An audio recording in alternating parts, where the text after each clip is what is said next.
Saya ini termasuk orang yang kecelok alim yang nggak banyak orang menghormati karena sudah diramal sama mbah-mbah. Di dulu mbah saya Mbah Nur Sam itu, kakak saya itu SMP SMA, kakak saya yang kedua juga SMP SMA. Mbah saya itu Mbah Nur Sam itu yang nganterkan bapak ketika mondok sini itu, yang ikrar karo Badullah Wali Mbah Nur Sam, ahli tirakat, ahli puasa. Itu bilang, Nur, anak sing iki aja pondok, aja sekolahno. Sumben sing ngalim ku anak sing iki. Ketika saya hampir tamat SD sama mbah saya Tuban, mbah saya Narukan juga di Sabdo begitu. Singkat cerita sama Mondok Sarang. Mondok Sarang pertama langsung dikenal Mbah Mun, wong anak kiai jadi langsung dikenal. Sedidoni macam-macam terus jadi wong alim itu gak ada yang ngelem. Biasa aja untuk dongan yang sepuh-sepuh. Ya sebenarnya agak kecewa ya, saya inginnya kan dianggap prestasi gitu, ternyata dianggap doanya orang-orang sepuh.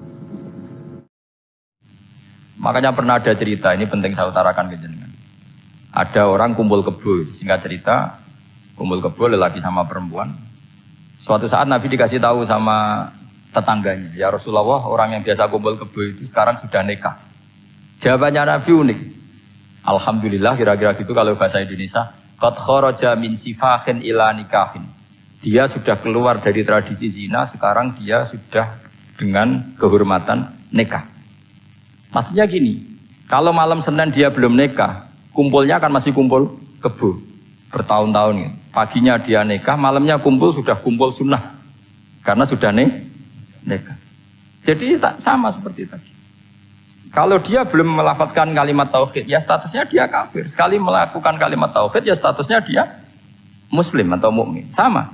Ketika hubungan intim tanpa nikah namanya sifah perzinaan. Sekali nikah ya namanya sunnah. Jadi semudah itu. Dan Nabi tidak tanya macam-macam. Mau ngendikan qad kharaja min sifahin ila nikahin. Sudah keluar dari tradisi sifah menuju nikah. Pertanyaannya gini, kenapa enggak disyaratkan ini itu untuk nikahnya? Misalnya macam-macam. Ya sebetulnya syarat itu pasti ada, cuma begini loh. Orang yang ingin menghentikan keburukannya harus kamu katakan sah sekarang juga. Karena kita mengesahkan penghentian keburukan. Jangan lalu orang yang mau tobat malah dipersulit. Jadi misalnya la ilaha illallah, kamu belajar makhraj dulu, bila bilangnya la benar. Belajar bahasa Arab dulu. Ya kacau. Apalagi saya persiapkan seremonialnya dulu, nanti di masjid di syuting supaya satu Indonesia tahu yang Islamkan saya itu kiainya yang engkek, malah repot lagi. Ini penting saya utarakan supaya clear. Jadi saya ulang lagi, al-ibratu bi umumil lafzi la bi khusus sabab. Allah ya gak apa-apa cerita Nabi Musa, cerita Nabi Isa, cerita misalnya begini, bolehkah orang soleh itu jadi raja? Jawabannya harus bilang boleh, karena Allah pernah menfigurkan tokoh soleh yang bernama Sulaiman dan Daud, dan beliau adalah raja. Ketika Imam Syafi'i ditanya, bolehkah orang Islam tidak kawin? Ya asal dia ada zina ya boleh, karena Allah menyebut hamba yang soleh dan sebagian mereka tidak nikah, yaitu Nabi Yahya dan Nabi Isa. Yaitu wasayyida wa hasura wa nabiyya minas sholihin. Jadi cara berpikir Imam Syafi'i gampang. Bagaimana hukumnya orang Islam yang enggak nikah padahal dia tapi asal enggak zina loh ya. Ya jawabannya ya boleh karena Allah mensifati Nabi Yahya dan Isa dengan status hasur, tidak apa? Nikah. Bolehkah seorang soleh jadi raja? Ya boleh. Daud dan Sulaiman itu seorang soleh dan jadi raja. Bolehkah orang soleh itu fakir? Wah sudah banyak, enggak usah dibolehkan sudah banyak kan. Jadi gampang sekali Quran di depan ahlinya itu. Jadi kalau Imam Syafi'i ditanya, fa inna wa ta'ala dzakara abdan sholihan wa qala wa sayyida wa hasura wa nabiyyam minas sholihin. Ternyata ini orang dia ditanya, apakah boleh orang soleh itu jadi politikus, jadi pejabat? Ya boleh saja. Faqad ataina ala Ibrahim al-kitab wal hikmata wa atainahum mulkan azim. Jadi ini yang boleh bukan sekedar Ibrahim. Padahal di ayat itu tentang ala Ibrahim. Kula tak cerita. Cara berpikir ya tadi, ternyata kesalehan tidak mengganggu. Babat itu ya maksudnya untuk kesalehan. Jika agama ini kan. Makanya tanah kalau ada yang tanya bagaimana perempuan punya aktivitas, ya jawabannya asal kebenaran ya boleh. Allah cerita Bilqis dan itu raja perempuan. Di hadis banyak kecakapan Aisyah memimpin, macam-macam. Jadi gampang saja. Nah, kenapa sekarang banyak orang berdebat tentang Quran dan nyuwun sewu sampai pada level gontok-gontokan ekstrim? Karena mereka nggak mau belajar ulumul Quran. Kegiatannya debat tukaran. Yang bingung kita, yang waras ngalah lah kira-kira gitu. Ini nggak pernah ngaji Quran, gegernya. Ya kacau. Ada ulumul Quran, jadi yang namanya kitab Al-Itqan. Dan itu dibukukan oleh ulama. Dan gampang sekali. Pernah ya Sayyidina Umar ketika Futuhat. Futuhat, beliau sudah Futuhat itu mengalahkan musuh-musuh Islam yang memusuhi Islam. Perlu dicatat, musuh-musuh Islam yang memusuhi Islam. Karena kalau yang tidak memusuhi Islam nggak boleh dimusuhi juga. Ya. Singkat cerita ditanya, kenapa kita tidak tasakuran besar-besaran, kita kan sudah menang. Padahal disambut sedemikian rupa. Jawabnya Umar apa? Inna wa ta'ala qad ayyara qauman faqala adhabtum thayyibatikum fi hayatikumud dunya wastamta'tum biha. Allah itu mengkritik kelompok kaum yang dalam hidupnya itu foya-foya. Maka saya akan mengurangi foya-foya itu supaya saya menyisakan jatah foya-foya saya sampai di surga. Nanti orang kafir ketika dimasukkan neraka di antara taubehnya Allah. Taubeh itu ya semacam kayak disalahkan gitu. Adhabtum thayyibatikum fi hayatikumud dunya, jatah-jatah kenikmatan kamu, salah kamu habiskan di dunia. Sehingga kita harus pernah pas enak-enak tidur tahajud, wiling-wilingan ngurangi jatah.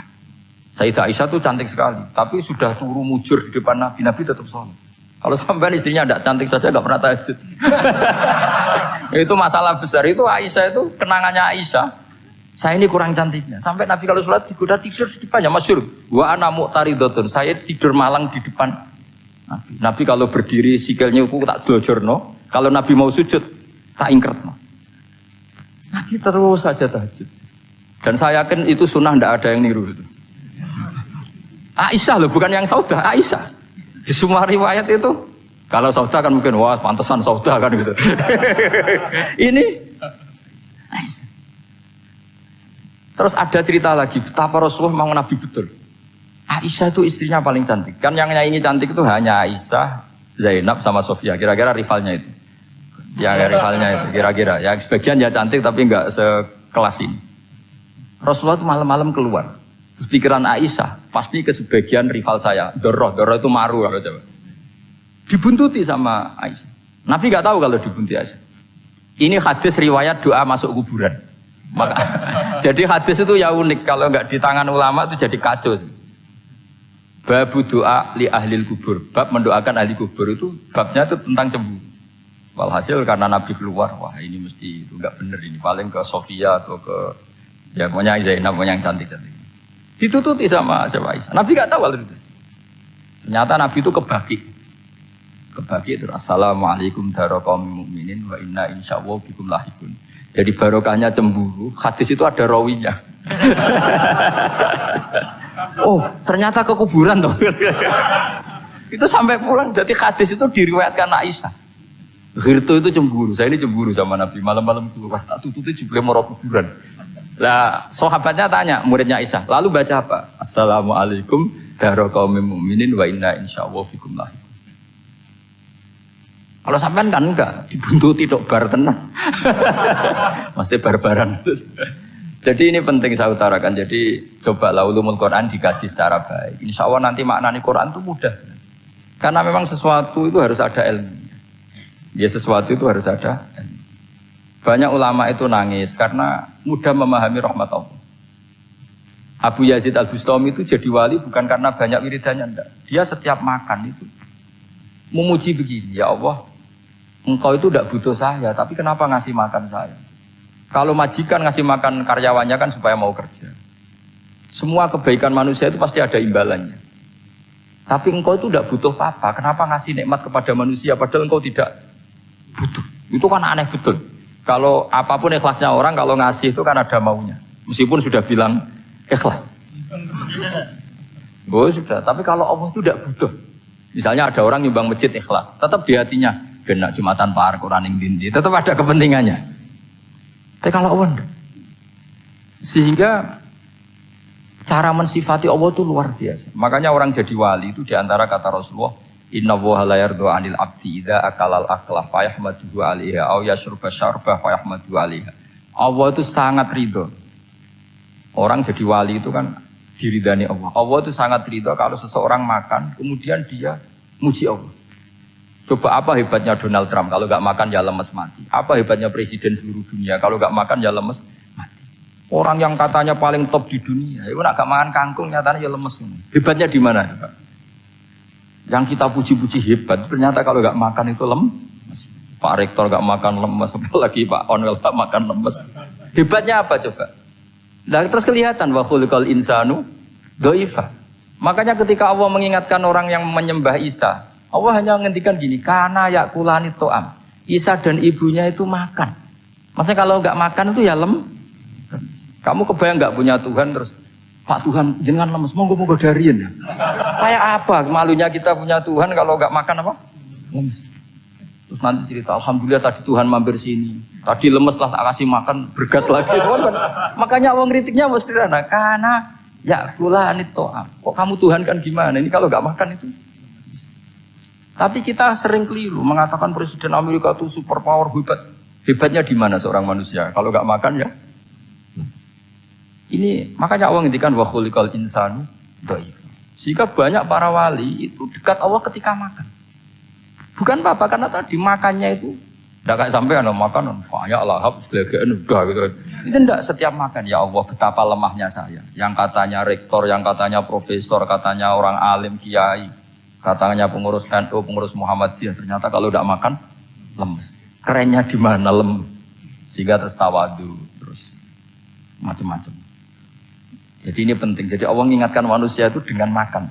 Makanya Nabi Rasulullah ngendikan, Allah itu sangat ridho seseorang yang setiap makan muji Allah. Tapi sekarang orang makan itu banyak yang enggak menjiwai. Karena ada aturannya sebetulnya, ngunyahnya sampai sekian kali. Ya, tapi sekarang kan sudah ada seperti itu. Makanya sekarang wali sudah enggak banyak. Pendaftarnya juga sudah ada banyak. Apalagi orang-orang intelek itu sudah agak tertarik daftar wali. Memangnya kalau sudah jadi wali dapat uang, malah repot lagi kalau seperti itu. Tapi ini saya cerita orisinilnya ilmu Quran. Ketika Allah mengkritik Isa itu hanya, ketika dituhankan maksudnya, itu hanya dengan kalimat kana yakulani to'am. Isa dan ibunya sama-sama. Dan ketika Allah memuja Rasulullah SAW dan para nabi, itu pujaannya itu aneh. Wa ma arsalna qablaka minal mursalin illa innahum la ya'kuluna ta'ama wa yamshuna bil aswaq. Saya tidak pernah menugaskan para rasul kecuali mereka itu ya makan dan jalan-jalan di pasar. Saya sampai sekarang hampir tiap minggu itu jalan-jalan ke pasar sama anak saya. Meskipun saya di Rembang Betul kayak gede itu, tetap biasa saya jalan-jalan ke pasar. Karena apa? Kata Rasulullah Muhammad, Isa itu sampai dituhankan, itu gara-gara jarang makan. Terus orang memitoskan macam-macam. Rasulullah itu kalau makan itu di depan umum, sering di luar rumah. Supaya kelihatan kalau beliau itu manusia. Jadi makannya Nabi adalah nafyun li uluhiyati. Perlu dicatat Nabi Muhammad jadi Nabi setelah dengan tanda kutip tragedi Isa dituhankan. Karena Rasulullah jadi Nabi setelah tragedi Isa dituhankan, maka sisi manusianya itu diperlihatkan. Sampai kalau makan tuh di depan umum. Tapi enggak marung di KFC, enggak ada dari wajah itu. Di depan umum. Nah, karena kepentingannya itu sehingga makanya Nabi ini ibadah yang luar biasa karena menunjukkan sisi kemanusiaan yang akan aman, tidak akan dituhankan. Paham ya? Sama. Seperti kita misalnya kiai atau pejabat. Makan saja enggak apa-apa. Tunjukkan kalau kita manusia, kalau enggak makan lemes. Dan kalau itu terus dalam hati kita, insya Allah kita orang yang mengimani wa khuliqal insanu dhaifa. Betapa manusia itu lemah. Nah tapi kita sekarang enggak. Kalau kita jadi rektor enggak bisa mengendalikan satu kampus, jadi kiai bisa mengendalikan umat. Pikirannya itu kayak Fir'aun. Dan di antara kesalahan Fir'aun adalah faqala ana rabbukumul a'la, bahwa saya bisa mengendalikan kalian semua. Maka dalam ilmu tasawuf yang pertama harus dihilangkan adalah sifat anani. Bahwa karena saya. Tapi kalau orang mau jadi wali atau orang dekat Allah, kenapa saya sering menyebut kata wali? Sebenarnya khazanah wali itu ada di Quran. Ala inna awliya Allahi la khaufun alaihim wa lahum yahzanun. Cuma orang kota senangnya bakas intelektual. Wong desa senangnya bakas wali. Akhirnya banyak orang yang enggak wali modus pura-pura wali terus nipu orang. Jadi sama-sama ada korban. Yang intelektual juga sama. Seakan-akan lebih intelek dibanding wali ini, makanya saya supaya bahasa intelektual ya ada di Quran, maksudnya terjemahannya ada, bahasa wali juga apa? ada. Dan kadang orang jadi wali itu melakukan hal-hal yang kecil, yaitu merasa doif saat apa? Makan. Merasa doif saat makan. Karena tadi paling mudah menafikan ketuhanan seseorang adalah nyatanya kalau nggak makan lemes. Paling mudah mendoifkan manusia yang katanya presiden superpower pun kalau nggak makan lemes. Apa artinya kehebatan manusia yang sehatnya bergantung nasi satu mangkok? Kerennya di mana coba? Presiden kondang bisa pengaruh seluruh dunia, jajalnya gak mangan sedino, lemes. Berarti hadar rojul lelaki ini bergantung satu mangkok nasi. Hebatnya di mana coba? Makanya ada seorang raja angkuh datang ke seorang ulama. Saya raja bisa mengendalikan dunia. Kata ulama, tanya gini. Andaikan kamu tidak bisa minum, kemudian harus bisa minum kalau orang menukarkan kerajaan kamu. Kamu boleh minum, asal kamu tidak jadi raja. Apa kamu kasihkan kerajaan kamu ketika kamu harus minum dengan cara seperti itu? Misalnya di tengah belantara, kalau di Arab kan sering ada Sahara itu ada padang pasir. Terus kata raja itu, ya saya milih minum. Kalau saya tidak minum mati, mendingan tidak punya kerajaan. La tafrah bimulkin la yusawi kak samain. Kamu jangan bangga dengan kerajaan yang nilainya tidak ada dengan segelas air. Baru dia sadar ternyata. Jadi kamu jangan bangga dengan satu kerajaan yang bahkan akan kamu tukarkan dengan segelas. Artinya pertanyaannya gini. Kerajaan yang kamu bisa mimpin ini ditumpang air apa ditopang keangkuhan Anda? Sebenarnya hanya ditopang air. Karena sekali Anda tidak minum, tidak bisa jadi raja. Terus lemes, diobat no. Sama presiden juga gitu. Kalau nggak makan, nggak minum, terus sakit, stroke, nggak bisa jadi presiden. Artinya ternyata betapa manusia ini bergantung dengan sesuatu yang remeh, yaitu makan, minum, makan, minum. Nah di sini ini, kenapa Quran menyebut para nabi itu apa? Illa innahum la ya'kuluna ta'ama wa yamshuna fil aswaq. Kalau kamu tidak memahami seperti ini kan terus kayak Quran kok ngomong hanya gini kok. Kayaknya kelasnya kok like gitu. Cara pandang tidak seperti itu. Paham ya? Terus kula niku sangat fanatik kalian yang namanya belajar. Karena niku sing kula anggap engkang ngilangi adab, ngilangi laknat. Kula beberapa kali terdikte oleh baca. Misalnya baca sistem geologi bumi. Itu zaman wonten likuifaksi teng Palu. Itu beberapa ahli geologi tanya saya, Pak Bahak, apa ada pembenarannya dalam Quran? Terus saya bilang, sampean baca ayat ini dengan kamus bahasa Arab yang dikarang orang sekuler, atau bila perlu yang dikarang orang Kristen, biar kamu tidak nganggep saya ini nyari pembenaran. Selama ini alhamdulillah kadang kamus Munjid itu terkenalnya itu dikarang orang non-muslim. Tapi kadang itu ada hikmahnya. Hikmahnya adalah, tapi saya bukan berarti menganjurkan belajar Munjid. Nah, ini ada hikmahnya adalah madatul kalimah itu dimaknai secara benar menurut objektivitas ilmu. Singkat cerita tak suruh nyari makna maro yamuru mauron. Jadi Allah ngendikan teng surat Tabarok, apa kamu merasa aman? Merasa aman setiap saat man fis sama ayyakhsifa bikumul ardo fa idza hiya tamur. Allah zat yang menguasai langit setiap saat bisa saja melumerkan bumi ini. Jadi melumerkan itu ya bahasa Arabnya tamur itu. Jadi Allah sudah mengingatkan bahwa potensi bumi ini memang likuifaksi karena di bawah ada magma, ada air, ada macam-macam. Kemudian potensi bumi ini juga dihantam oleh benda-benda langit. Sehingga Allah ngendikan innallaha yumsikus samawati wal ardo an tazula wala in zalata in amsakahuma min ahadim min ba'di. Jadi setiap saat mungkin meteor itu menghantam bumi, setiap saat mungkin Mars yang menghantam bumi. Sehingga kalau kita belajarnya itu geologi atau sistem galaksi, itu ketakutan kita ya pada likuifaksi, pada meteor yang jatuh, pada apa. Tapi kalau misalnya kita baca yang su'ul khotimah, ketakutan kita ya akan su'ul khotimah. Tapi terus kalau lihat berita TV corona, ya takutnya akan corona. Tapi setelah distatistikkan, misalnya belajar orang yang mati karena ngelindur, itu ya terus takut tidur, karena yang mati karena ngelindur itu juga banyak. Artinya apa? Membaca itu membentuk. Dan itu artinya belajar. Saya termasuk orang yang meskipun masih muda itu gak pati-pati mati. Ini yang membedakan saya dengan Gus Nadim PD saya kalau masalah ngadepi mati.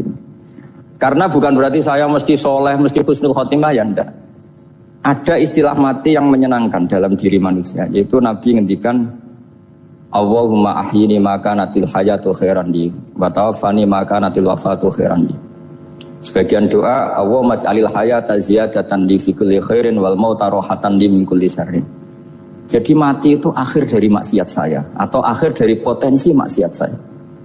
Sehingga kata Sohibul Hikam, kamu harus percaya diri bisa selamanya tidak maksiat lagi.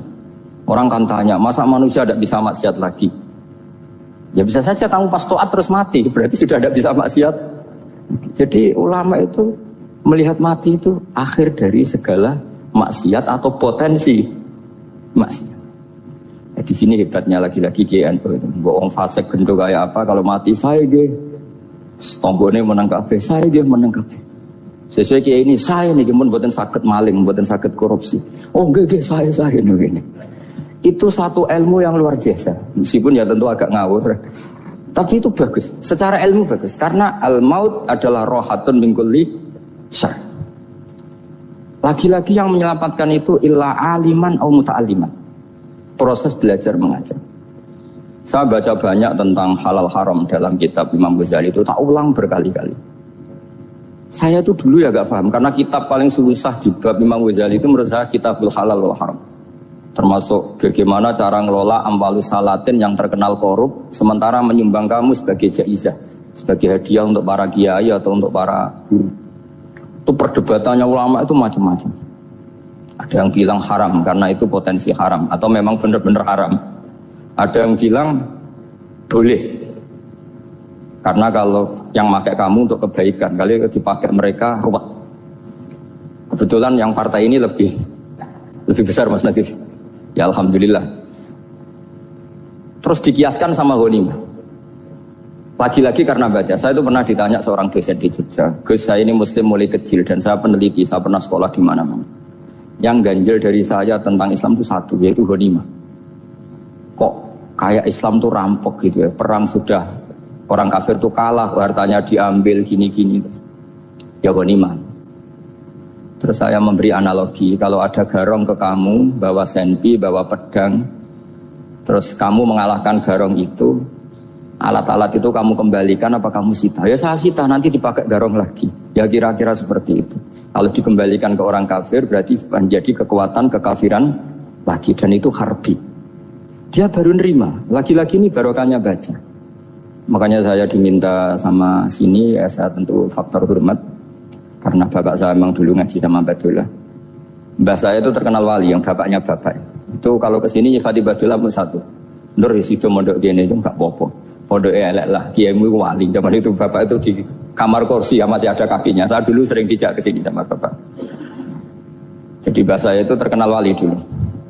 Jadi mbah saya itu tirakat terus sampai kapundhut itu poso terus. Kebetulan cucunya agak niru. Saya tidak niru itu karena itu Gus Zaki. Memang disuruh tidak niru. Kata mbah saya, kira usah tirakat, terus tak tirakati aku. Itu jadi saya, Mbah Mun juga gitu. Kowe haram tirakat, terus tak tirakati aku. Saya senang sekali. Tapi tua-tua kok mikir putu. Nah, terus nirakati putuku sopo. Jadi mulai jadi kiai betul Mas Nadif, saya ini sudah mulai mikir putu. Karena saya ini termasuk orang yang kecelok alim yang enggak banyak orang menghormati karena sudah diramal sama mbah-mbah. Di dulu mbah saya Mbah Nur Sam itu kakak saya itu SMP SMA, kakak saya yang kedua juga SMP SMA. Mbah saya itu Mbah Nur Sam itu yang nganterkan bapak ketika mondok sini itu, yang ikrar karo Badullah wali Mbah Nur Sam, ahli tirakat, ahli puasa. Itu bilang, Nur, anak sing iki aja pondok, aja sekolahno. Sumben sing ngalim ku anak sing iki. Ketika saya hampir tamat SD sama mbah saya Tuban, mbah saya Narukan juga di Sabdo begitu. Singkat cerita sama Mondok Sarang. Mondok Sarang pertama langsung dikenal Mbah Mun, wong anak kiai jadi langsung dikenal.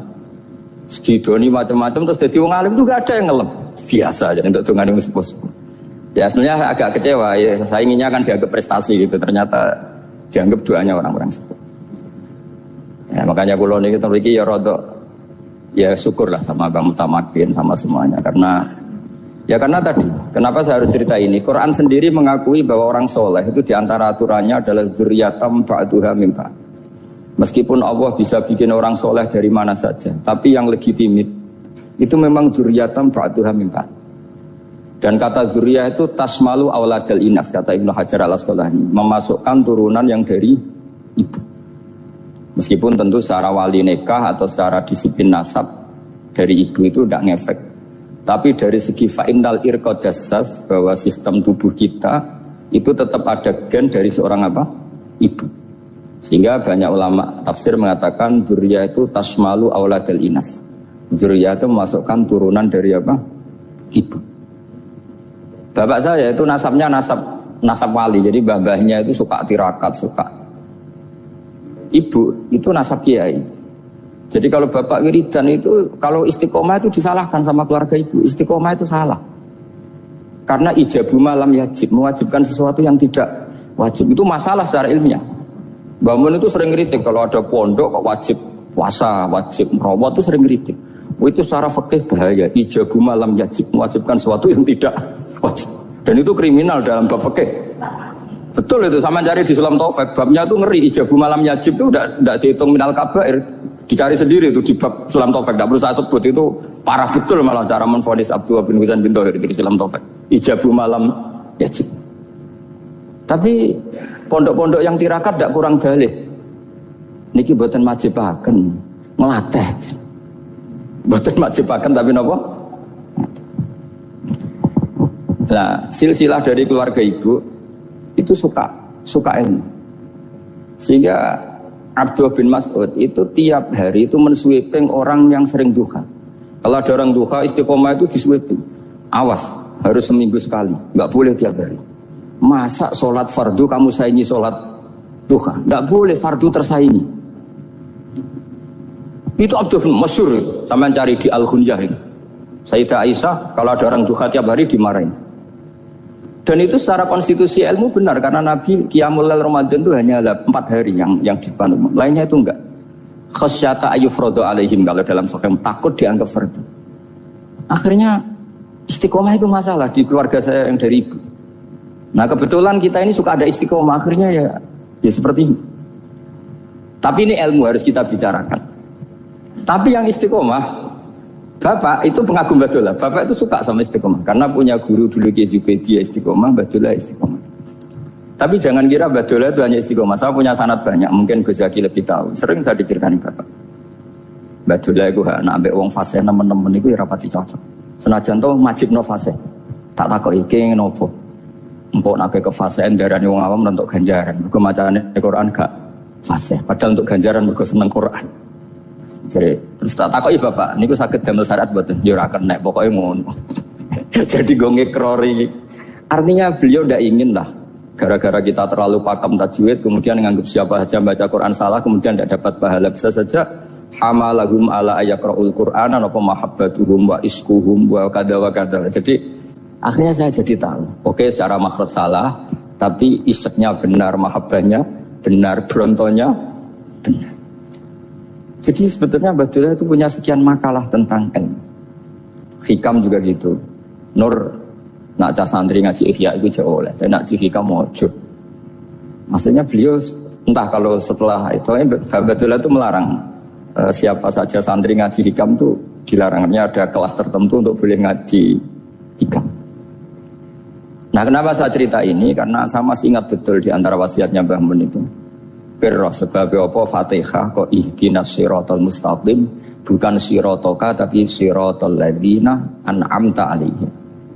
Dawe Mbah Mun fa innallaha ta'ala la ya'kul wa la yashrab wa la yanqih wa la kadza wa kadza. Allah itu tidak makan, tidak minum, tidak tidur. Sehingga kita tidak bisa niru Allah. Tapi yang makan tidur itu manusia. Sehingga kalau ingin dekat Allah ya niru siratal ladzina, bukan siratoka. Kita cara tidur niru Kanjeng Nabi, niru ulama, cara makan, cara minum, niru Allah tidak bisa. Makanya bukan ihdinas siratal mustaqim siratoka tapi siratal ladzina an'amta. Maka dalam beragama itu butuh master, butuh panutan. Ya tentu Mbah Mun oleh ngendikan pakai luwet orang-orang kuno. Cara Mbah Mun pakai cantolan. Maka saya punya makalah banyak dari dari Bapak, dari Mbah Mun, dari Mbah Zubair, dari sampai saya itu hafal sanad sampai Rasulullah Shallallahu Alaihi Wasallam. Karena yang bisa mengawal ilmu itu sanad. Termasuk saya di sini bawa kitab Ar-Risalah Al-Qusairiyah. Nanti saya baca beberapa panutan kita. Di sini ada Abdul Qasim Al-Junaidi, ada Abu Yazid Al-Bustami, ada banyak ulama yang ditulis Ar-Risalah Al-Qusairiyah. Dan itu yang membentuk Imam Ghazali, kitab Ar-Risalah Al-Qusairiyah. Tapi sekarang kita ini tidak belajar lagi tentang tasawuf. Tasawuf itu Abdul Qasim Al-Junaidi jadi wali itu bukan wiridannya terlalu banyak, enggak. Beliau pernah bikin satu kalimat yang menjadikan Allah itu ridho. Kalimatnya begini, kalau malam beliau wiridan gini, ya Allah, kenapa engkau ngasih rezeki saya, padahal engkau tidak butuh saya. Kalimatnya sederhana. Kalau seorang majikan ngasih servis sama karyawannya, memang butuh pekerjaannya. Orang tua ke anak butuh kasih sayangnya. Tapi engkau ini zat yang tidak butuh saya, tidak butuh kita, ngapain ngasih? Jadi punya sisi betapa Allah itu luar biasa, wong tidak butuh kok. Ngasih itu kan luar biasa. Jadi karena mensifati seperti itu Allah itu ridho. Itu luar biasa. Normalnya orang memberi itu kan, apalagi orang memberi kiai itu kacau sekali. 1.000 jaluk swarga. Salam template 1 juta wae jaluk apa? Swarga itu parah lagi. Nanti kalau enggak masuk surga diundat-undat. Itu ngeri lagi itu. 1 juta minta apa? Surga. Sayyidina Ali itu diantara sebabnya beliau dekat Allah itu karena muamalahnya sama Allah itu benar. Di antara muamalah itu yang diriwayatkan di kitab Ar-Risalah Al-Qusairiyah adalah masyhur itu. Kafani izzan antakuna li rabban wa kafani fakhran an aku nalaka abdan. Tiap malam ya beritanya itu, ya Allah, saya sungguh sangat mulia karena engkau yang jadi Tuhan. Coba kalau saya dituhani manusia yang mati atau dituhani siapa yang mati juga. Wa kafani fakhron an aku nalaka abdan. Saya ini bangga sekali karena jadi budak, menjadi hamba zat yang tidak mati. Jadi pakem-pakem yang menjadi masyrab kalau dalam bahasa tasawuf itu yang menjadikan wali. Sehingga yang dikatakan ibadah itu apa? Ma'rifatullah, mengenali Allah secara benar. Jadi jangan kira wali-wali dulu terus terlalu istiqomah, ada juga mereka punya pakem yang menjadikan Allah itu ridho.